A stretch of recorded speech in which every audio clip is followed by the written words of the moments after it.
Hi, welcome to the Canadian City and Southern Model Railroad. Today's video is about low profile background scenery.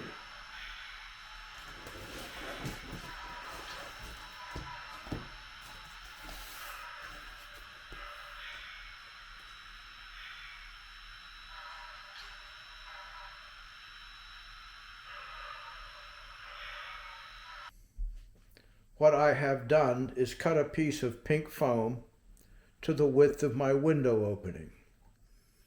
Now I could simply paint it blue to match the wall, but I'm going to try something a little bit new. To start with, I'm simply going to take a pencil and mark the edge of the back fascia.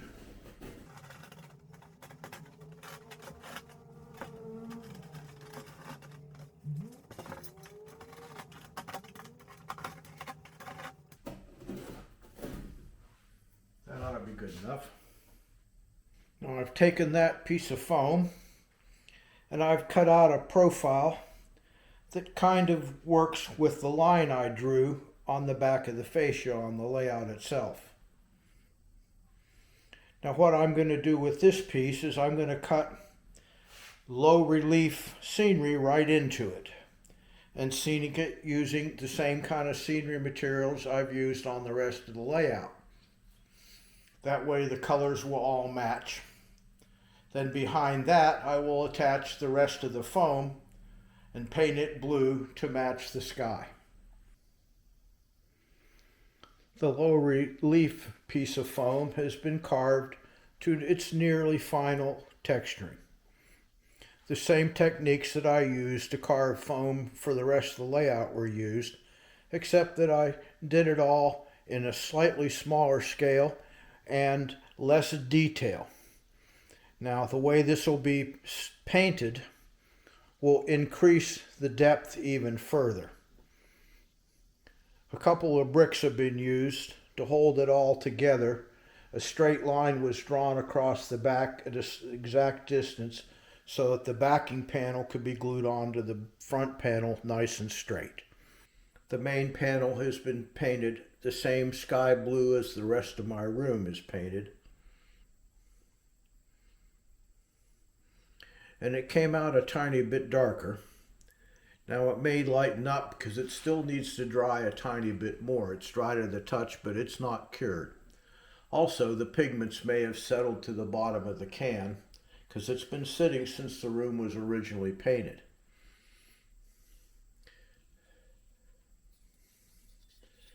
The low relief carving has been done in the styrofoam that will be painted and textured. There's also a gap to the edge. Now I want this panel to fit in snug but not too tight because I want to be able to remove it most of the time to let light in the room. You'll notice that the gap is wider at the bottom because the original room was not built perfectly square. The window is square, but the window opening is slightly off.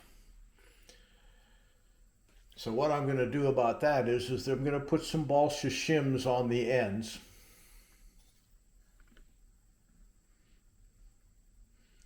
And then I'll sand it to where it's a tight but not too snug fit. That way I'll be able to easily lift it out and the gaps won't show as much. It will also protect the edge of the styrofoam as I remove it and put it back in place.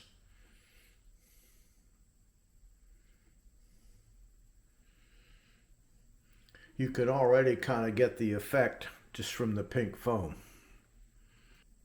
The first strip of 30-second balsa has been glued along the two ends and held in place with masking tape. Very light pencil marks have been made where the crack is still too wide because of the curvature of the wall on both ends.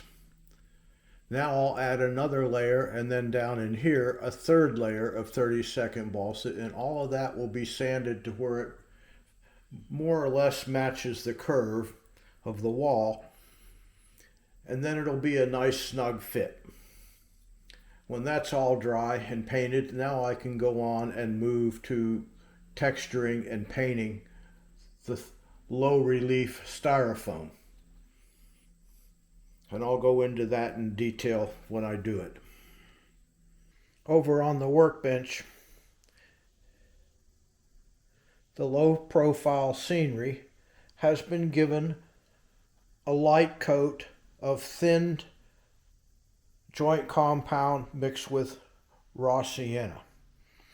It's not quite dry, and you can see some of the detail even though this has now been carved down to less than 1/4 inch thick. Some of the little white spots, they're not clouds. They're where I've had to fill the background sheet with a little bit of plaster because it was gouged with the rasp while I was doing the final carving. Once this is thoroughly dry, then I'll come back and do a light wash of dark gray brown to highlight the detail.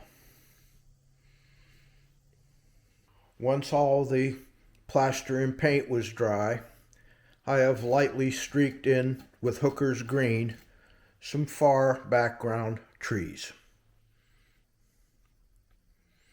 I've taken some round toothpicks and painted them, cut them to different lengths, and glued them to this scenery background in areas that I want to represent closer to the foreground three-dimensional layout scenery.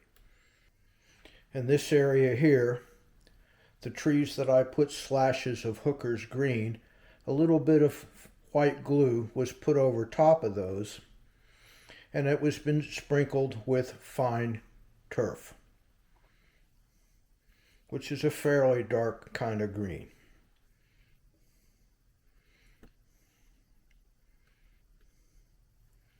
Over in this area,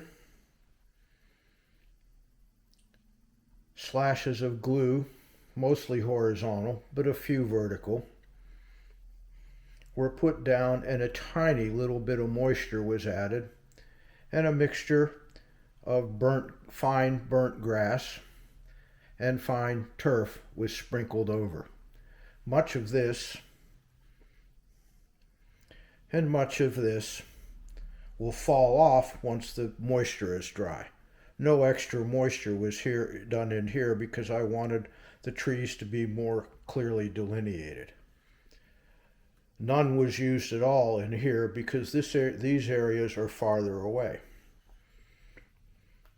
Clusters of trees, note that they're put in clusters, will be the next step.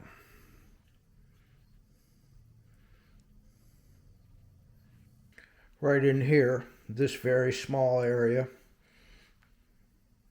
a few little splashes of white, wider at the bottom, narrower at the top, and a few little splashes of a blue slightly darker than the sky were put in place to indicate a far off creek bed, small waterfall.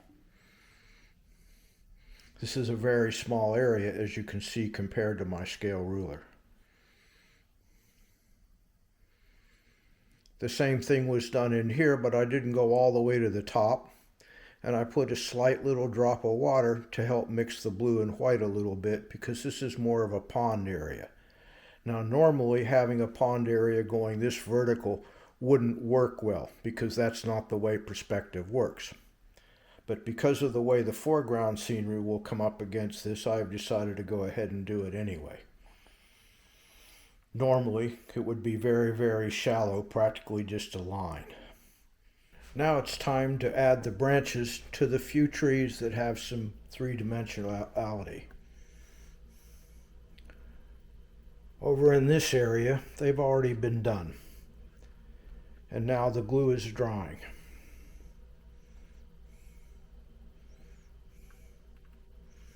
In here, they're ready to go. Now, no moisture has been added to this step. I'm going to take some glue and I'm going to squeeze down next to the trunk and pull it over.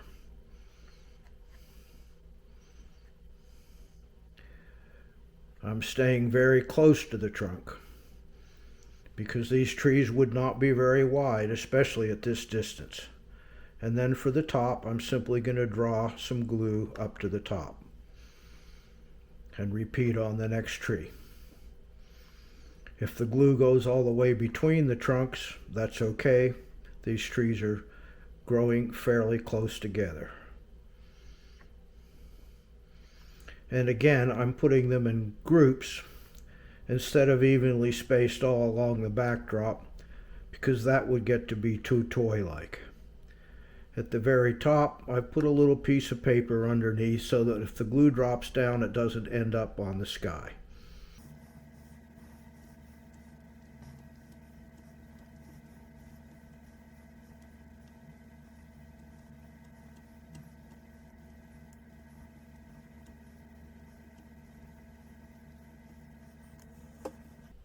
Now I'm just going to sprinkle some fine turf over top of all of this.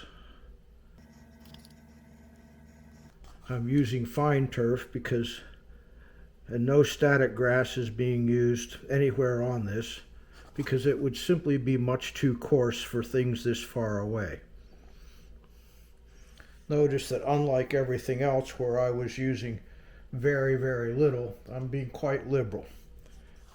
What doesn't stick to the...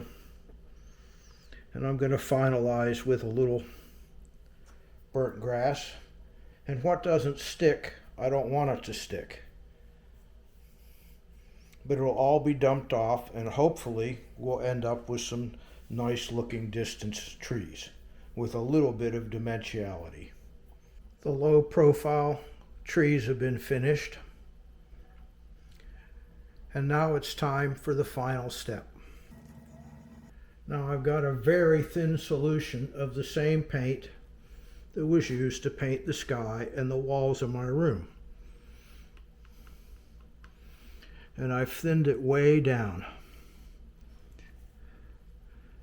And I'm going to brush some right on this area here,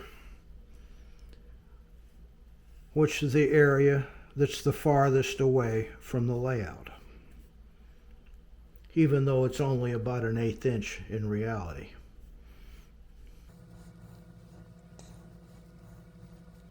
Now I'll just let that dry, and I'll move on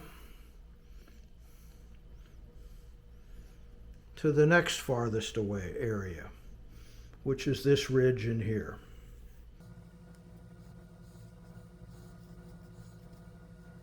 Now what this represents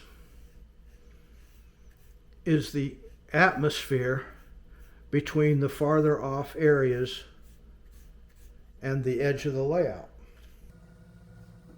And I will continue on until all the far off distance areas on the low profile scenery are covered.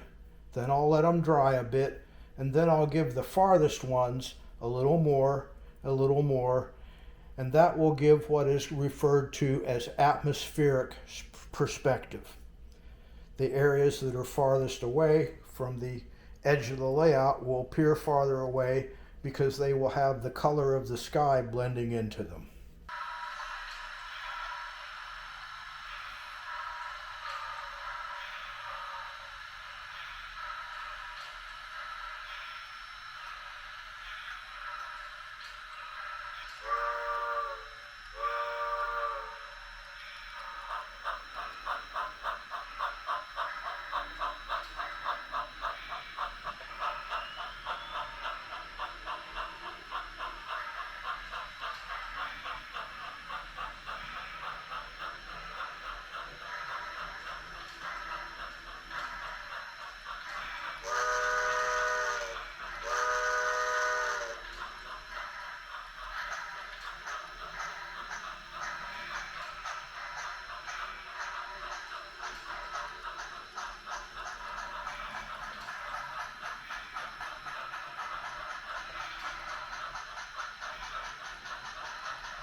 Well, thanks for watching.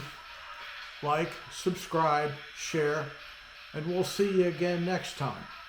And maybe you could try out some low-profile scenery.